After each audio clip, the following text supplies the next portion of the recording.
जेनेलिया मॅडमने सर्वांसाठीच मोदक पाठवले होते, म्हणजे घरात वयस्कर लोकही आहेत आणि फिमेल लोकही आहेत, पण बाप्पांची आठवण फक्त सूरजलाच आली.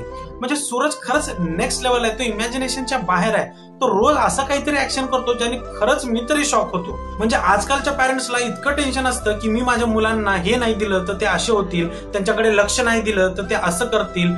पण सूरजचे तर आई वडील लहानपणापासून नाहीयेत, तर त्याच्यात ही नम्रता, त्याच्यात ही सभ्यता, त्याच्यात हे संस्कार कुठून आले मला तर कळत नाही. म्हणजे त्यांनी मोदक घेतला आणि रितेश सरांना विचारलं की हे मी बाप्पा पुढे ठेवू शकतो का. त्यांनी बाप्पांना निवद दाखवली, नंतर दुसरा मोदक घेतला आणि खाल्ला. नाहीतर दुसऱ्यांना जेव्हा मोदक दिला त्यांनी घेतलं आणि चालू केलं खाण्यासाठी. म्हणजे हे कुठून आले मला तरी समजत नाही. त्याच्यानंतर त्याला विचारलं की तू बाप्पाला काय मागशील, तर त्यांनी इतके सिम्प्लिसिटीने सांगितलं की माझ्या फॅन्सने मला इथपर्यंत आणलंय, मी माझ्या फॅन्ससाठीच मागणार. मीही सूरजचा फॅन आहे आणि त्यांनी आपल्या फॅन्ससाठीच मागितलं की माझ्या फॅन्सला तू ठीक ठेव आणि त्यांचा आशीर्वाद असेल, बाप्पांचा आशीर्वाद असेल तर मी झापूक झुपूक करत ट्रॉफी मी माझ्या गावाकडे घेऊन जाईल. म्हणजे तू आणखी किती मन जिंकणार आहेस मला माहिती नाही. काल बाप्पाने तुला आशीर्वादही दिला. उत्कर्ष शिंदे आले होते, त्यांनी हे अनाऊन्स केलं की शिंदे फॅमिली त्याच्यासाठी गाणं बनवेल आणि ती जी कोंबडा स्टेप त्यांनी केली होती तो ऍक्शन तो त्या व्हिडिओमध्ये करेल.